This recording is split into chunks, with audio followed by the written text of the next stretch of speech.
Paradas grandiosas. Precisão militar. Coreografias treinadas por meses e meses, dia e noite, que podiam ser vistas até do espaço. A capital moderna, o interior atrasado. E, acima de tudo, uma devoção completa pelo regime. Assim é a Coreia do Norte, o país mais fechado do mundo, que voltou ao noticiário esta semana. O líder Kim Jong-un e o presidente da Coreia do Sul, Moon Jae-in, se reuniram mais uma vez em busca de paz na região. No começo do mês, uma equipe do Fantástico passou 11 dias na Coreia do Norte. Uma nação pequena, pobre, mas que tem armas nucleares. É raro que jornalistas passem tanto tempo lá. Para conseguir o visto, as negociações foram longas e complicadas. Como mostram agora os repórteres Álvaro Pereira Júnior, Stephanie Lotufo e Wellington Almeida. Dia 2 de março de 2018. Procuramos a Embaixada da Coreia do Norte em Brasília para uma reportagem sobre um passaporte brasileiro emitido misteriosamente em nome do líder Kim Jong-un. Eu não vou falar sobre isso aqui. Não vale a pena. Ninguém quis gravar a entrevista, mas um diplomata disse: se um dia você quiser fazer uma reportagem no meu país, fale comigo. Nós falamos. Várias vezes. Foram 6 meses de negociações delicadas, de idas, de vindas, de mudanças de data, de cancelamentos de voos, até que finalmente a gente conseguiu isso aqui. Nosso visto para a Coreia do Norte, o país mais misterioso e fechado do mundo. O que a gente vai fazer lá? A gente não sabe. A Embaixada da Coreia do Norte não nos passou uma agenda, segundo eles, por questões de segurança. Bem típico de um país tão fechado quanto esse. Para saber o que vai acontecer, só mesmo indo para lá. Saímos de São Paulo. Por que dessa viagem? Me explica, por favor. Eu não sou jornalista. Vou fazer uma reportagem. Voamos para Doha, no Catar. De Doha para Pequim. De Pequim... Agora começa a última etapa da nossa viagem, que é sair daqui de Pequim, na China, para a capital da Coreia do Norte, para Pyongyang, no voo 121. É 1 hora e pouco de voo e a gente está lá. Já na chegada, uma amostra do rigor dos próximos 11 dias. Malas reviradas na alfândega. Eles cismaram com umas revistas minhas sobre música inglesas, mas passou. Vieram 3 pessoas nos recepcionar e agora, de agora em diante, é estrada e trabalho. Nossos guias, vamos chamar assim, falam espanhol.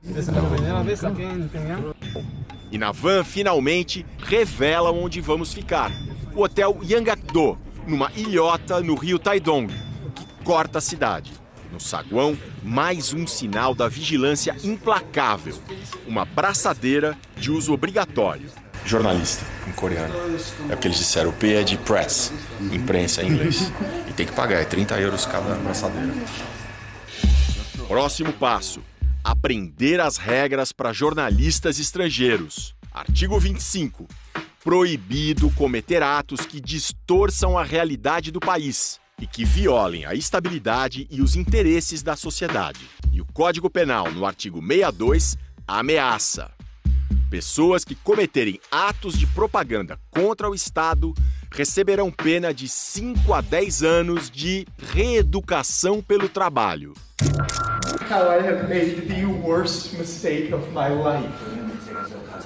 Alguém que supostamente desrespeitou as regras foi o turista americano Otto Warmbier.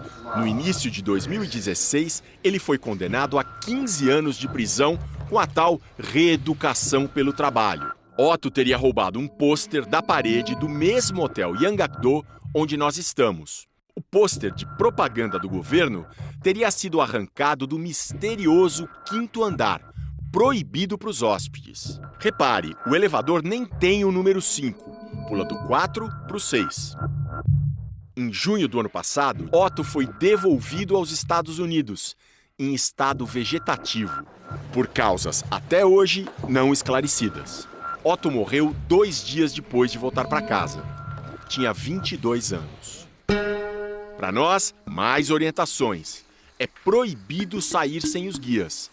O Yanggakdo não é só um hotel, é uma espécie de prisão. O hotel é uma pequena cidade, tem várias coisas. Entre essas coisas tem livraria. E a livraria está indicando aqui os destaques da semana. Destaque número 1, Kim Jong-un discute o avanço vitorioso que está acelerando do socialismo. O destaque número 2 é Casos da Vida de Kim Jong-un. 2 são obras ou do Kim Jong-un ou sobre Kim Jong-un. O Yanggakdo tem muitas outras atrações, mas a maior parte do tempo a gente passa nos quartos mesmo. Aqui tem um rádio. Chama a atenção que o rádio não tem aquele botão de mudar de estação. É porque só tem uma estação. Mas ligando, não pega. Na televisão tem 2 canais norte-coreanos. Os 2 passam a mesma programação. Programas que incentivam as pessoas a trabalhar bastante e também tem muito programa a favor do grande líder, a favor do governo. É isso o dia inteiro. Quando saímos, os guias só entregam a programação em cima da hora, ou às vezes nem isso. 8h15 da manhã, até agora a gente não sabe o que a gente vai fazer. Somos levados para conhecer Pyongyang, seu Arco do Triunfo, suas torres. A limpíssima capital, de 2,5 milhões de habitantes, é a vitrine do regime. Por todo lado, imagens gigantescas de Kim Il-sung, fundador do país, que governou de 1948 a 94, e do filho dele, Kim Jong-il, que comandou de 94 a 2011. Kim Jong-il é pai do atual ditador, Kim Jong-un. A Coreia do Norte é a única dinastia comunista da história. Mensagens políticas dominam a cidade. União invencível com pensamento unânime será eterna. Com nossa frente revolucionária, conquistemos novas vitórias por uma potência socialista. Seguimos o Marechal até o fim dos céus e da terra. Marechal é um título pelo qual Kim Jong-un também é conhecido. Nesse sistema de submissão, esta professora da USP encontra aspectos religiosos e da filosofia do chinês Confúcio, de 500 anos antes de Cristo. O que está abaixo obedece ao que está acima e o que está acima protege o que está abaixo. Os governados têm essa ideologia moral de obedecer completamente ao que está acima, que seria o governante, porque eles acreditam que eles receberam proteção. Para conhecer os governados, vão pegar o metrô. Então aqui os nossos 3 acompanhantes que vão pegar o metrô junto com a gente. É o tempo inteiro sendo vigiado. Entramos. As estações são bem profundas, para serem usadas como abrigos em caso de uma guerra nuclear. No painel, regras curiosas. Proibido transportar animais, exceto pássaros ornamentais ou peixes dourados dentro do plástico. Rapidamente, os guias ordenam: hora de sair. E assim chega ao fim o nosso passeio por uma estação de metrô em Pyongyang. Do lado de fora, entrevistas liberadas, mas os guias vigiam tudo. Pergunto o que esse estudante acha do governo de Kim Jong-un. Nós consideramos o admirado Marechal Kim Jong-un como um nosso pai verdadeiro. E como ele conduz a política nacional nos considerando como filhos e filhas, acho que é um ótimo governo. Com essa moça, o papo é sobre celular. Pergunto para que ela usa. Uso para chamadas de voz, mensagens de texto, jogos. E fotos, manda para os amigos? Para isso, precisa se registrar num serviço, discando 999. Mas eu nunca me registrei, então não mando minhas fotos para ninguém. Você vê notícias no celular? Sim, vejo todos os dias. O site é do principal jornal, o Rodong Sinmun, que, como todas as publicações, reproduz a visão do Partido Único. Thank you very much. Thank you. O que a Dankyong e todos os norte-coreanos acessam é uma intranet, uma rede altamente controlada. Internet, eles nem sabem o que é, só os estrangeiros podem se conectar oficialmente, comprando celulares especiais. Mas... para ter um pacote de 1 giga, são 200 euros. 200 euros dá R$1.000. Vão ficar sem internet mesmo, paciência. Este aluno do ensino médio nem tem celular e diz que a maioria dos amigos também não tem. E música, qual é o seu tipo favorito? Música revolucionária. E as letras? As que falam do nosso grande líder Kim Jong-un. Chama Justin Bieber. Existe um cantor canadense famoso no Brasil chamado Justin Bieber. Já ouviu falar? O tradutor, que também não sabia quem era Justin Bieber, pergunta. Resposta: não conheço. Num outro bairro, dos mais modernos da capital, essa estudante de engenharia tem celular. Já ouviu falar em Facebook? Facebook? Não entendo essa palavra. O tradutor também não sabia o que era. Eu explico que é uma coisa da internet. Não conheço. E de filmes ela gosta? Gosto especialmente dos filmes que tratam dos feitos dos nossos grandes líderes. A devoção ao regime é absoluta.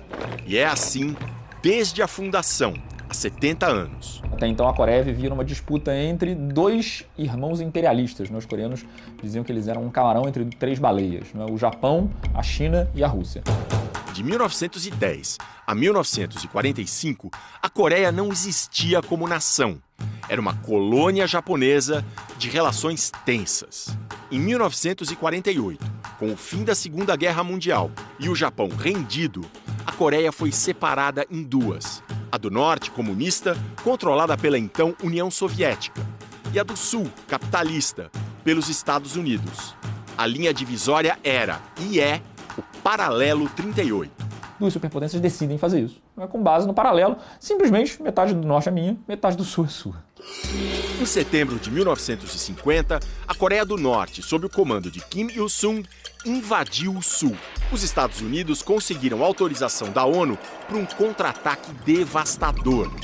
Foram quase 3 milhões de mortos, até um cessar-fogo em julho de 53. Nunca se assinou um acordo de paz. É como se o país vivesse em guerra até hoje. O regime se aproveita da situação para estimular o fanatismo patriótico, que aparece com toda a força nas épocas de festa. E esta é uma época de festa e de tensão. Tá rolando uma correria aqui, a gente chegou de uma visita a uma fazenda, a gente pensou que ia jantar, dormir, mas nada disso. Disseram, vocês têm 10 minutos para descer, trazer todo o equipamento que vai passar por uma inspeção. E não dizem mais nada. Depois da inspeção, de horas, os guias mandam entrar correndo no ônibus.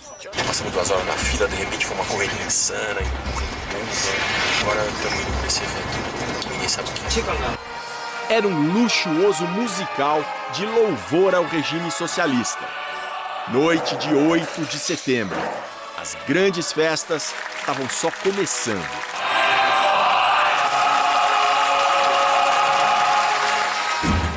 Manhã de 9 de setembro, dia dos 70 anos de fundação do país. Somos levados à grande praça Kim Il-sung. Tudo pronto para parada civil e militar. A praça toda está em silêncio à espera da chegada do líder Kim Jong-un. Até que o líder Kim Jong-un chega ao balcão para acompanhar as festas dos 70 anos da República Democrática Popular da Coreia, o nome oficial do país. A grande expectativa é pela parte militar do desfile. O chão treme.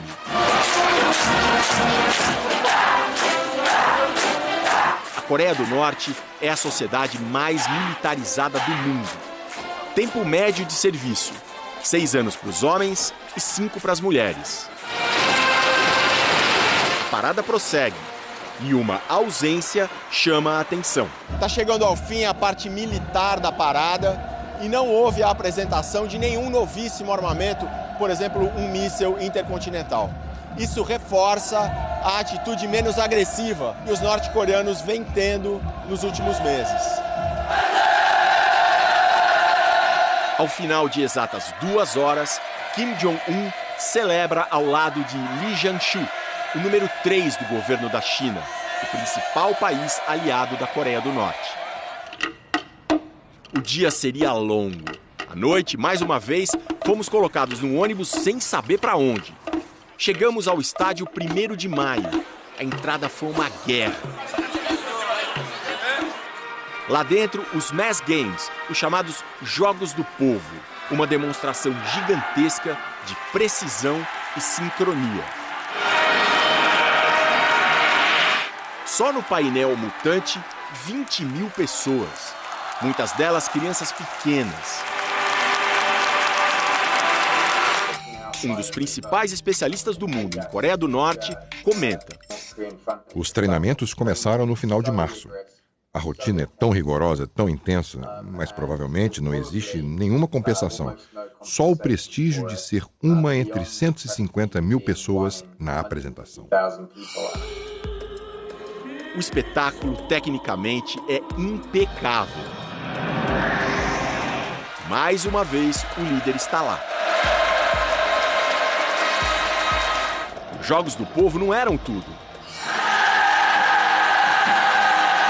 Na noite seguinte, mais grandiosidade.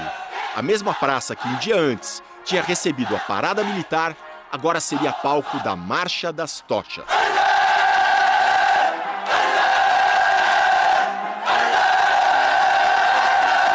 Dezenas de milhares de estudantes de ensino médio superior demonstram com unidade matemática seu fervor pela dinastia Kim. Manzé! Viva! As comemorações, finalmente, terminam. Mas não a nossa viagem. Na semana que vem, o que se come na Coreia do Norte? Um pouco doce e um pouco apimentado ao mesmo tempo. O zoológico dos tigres tristes. Uma viagem pelo interior, vedado para os estrangeiros. A voz operária. Será que no comunismo dos Kim, os trabalhadores se sentem no poder? E os norte-coreanos que aprendem português. Vocês conhecem alguma coisa da comida brasileira? Acho que o feijão e arroz e batata. Domingo que vem, em mais um episódio de 2018, 11 dias na Coreia do Norte.